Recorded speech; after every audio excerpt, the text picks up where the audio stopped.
Hi, magandang araw. For today's video nga ay may pasok na naman ang aking mga anak.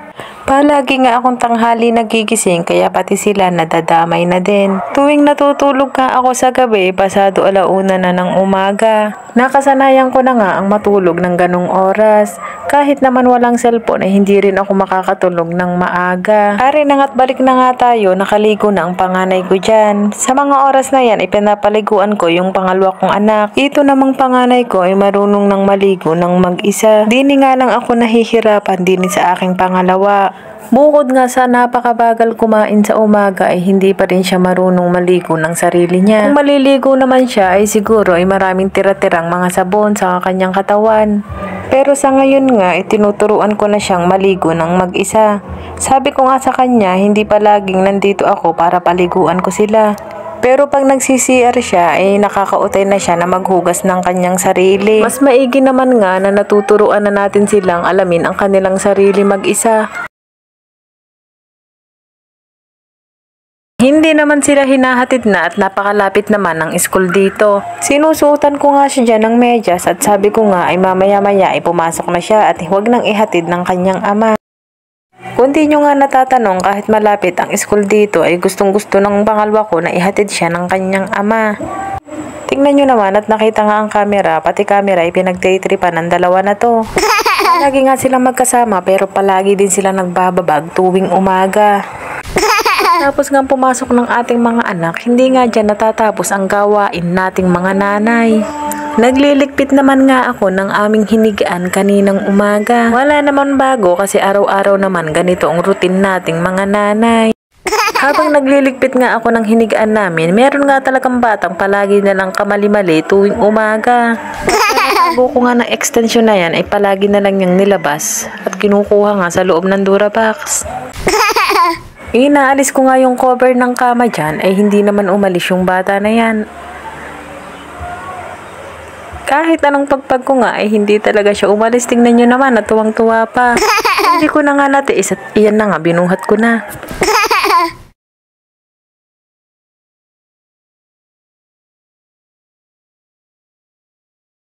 Itatayo ko nga yung kama dyan at tignan nyo naman sumakay na naman.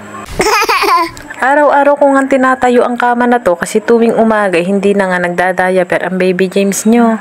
Sa panahon nga ngayon ay kailangan talaga practical tayo sa pera. Kung paanong magtipid ay talagang dapat magtipid tayo. Hindi naman talaga kasi pinupulot ang pera at napakahirap talagang kitain ito. Napakahirap din naman talaga ang umasa lang tayo sa kita ng asawa natin. Hindi kasi ako sanay na talagang umaasa lang ako sa kita ng asawa ko. Nung time kasi na nag-online ba ako, may sarili din akong pera at nakakapanibago nga pag hindi ka rin talaga kumikita. Napakahirap talagang umasa sa asawa mo kasi nakakahiya. Pag kasi meron tayong kita ay nabibili natin kung ano man ang gusto nating bilhin. Pero sa sitwasyon ko nga ngayon kahit ano hindi na nga ako mabili pero hindi naman nga ako nagrereklamo, para sa akin ay okay lang.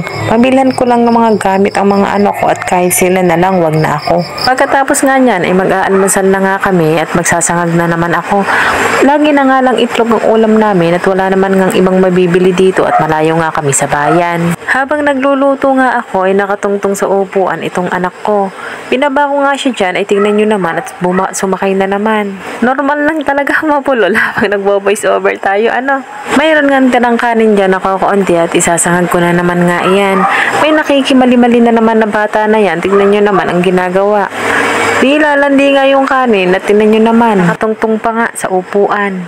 Wala naman nga akong choice kundi bandayan nga na nakaganyan siya. Wala naman kasi mag-aalaga dito kundi ako lang. Hindi mo naman siya pwedeng paligawan dyan kasi kung ano-ano nga ang sinusubo niya. Minsan nga ay nakakain na niya yung mga bato-bato. Pero mabilis naman ako at hindi ko naman hinahayaang malunok niya yon. Kahit nga nasi-CR ako ay isinasama ko na din siya sa banyo.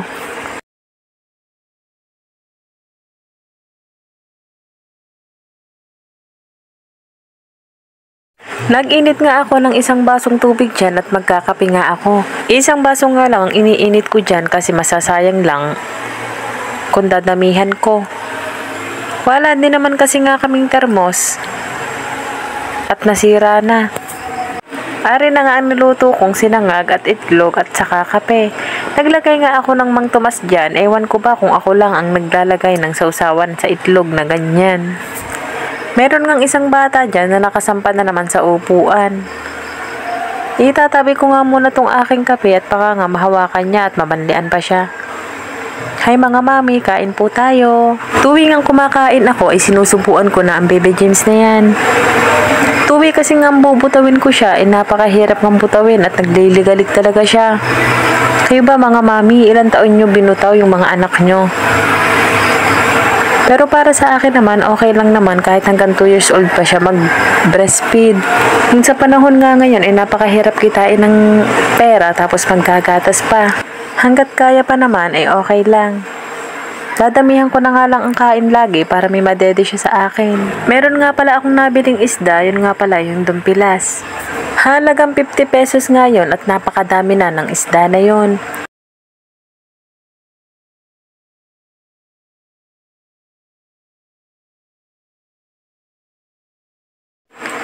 Are na nga yung isda, tignan nyo naman, may mga malalaki pa. Ipiprito ko na nga lang yan at sasawsawan ko na lang ng toyo plus kalamansi. Uhugasan ko nga muna ang isda na to. At pagkatapos nga yan, ilalagyan ko na lang ng asin at ilalagay ko muna siya sa rep. Kayo ba mga mami, kumakain ba kayo nito?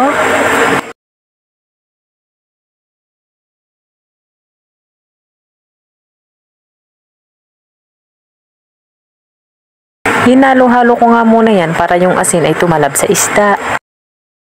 Nilagay ko nga muna to sa rep at mamaya ko na nga ito pipirituhin. Hoy James, ang kulit mo. Sabi ng bumaba na dyan, lagi nang sumakay. Magsasayang na nga pala ako ng oras na yan at nalinisan ko muna itong kaldero. Yung rice cooker pala.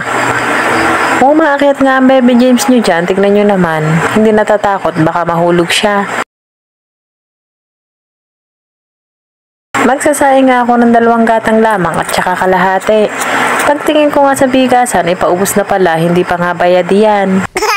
Tingnan nyo naman, naghihingalo na. Napakahirap nga pag ang bigas ang naubos.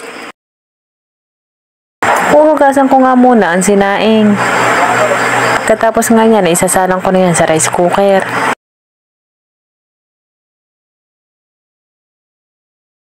May kape pa nga pala ako dyan, akala ko ubos na, meron pa pala. Sinubo na naman nga ang bata na yan, buti na lang nakuha ko agad.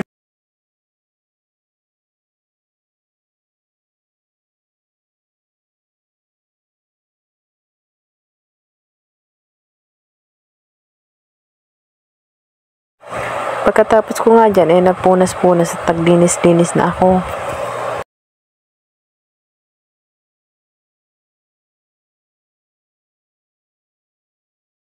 Pinagtataob ko na din nga itong mga inimis kong plato kanina.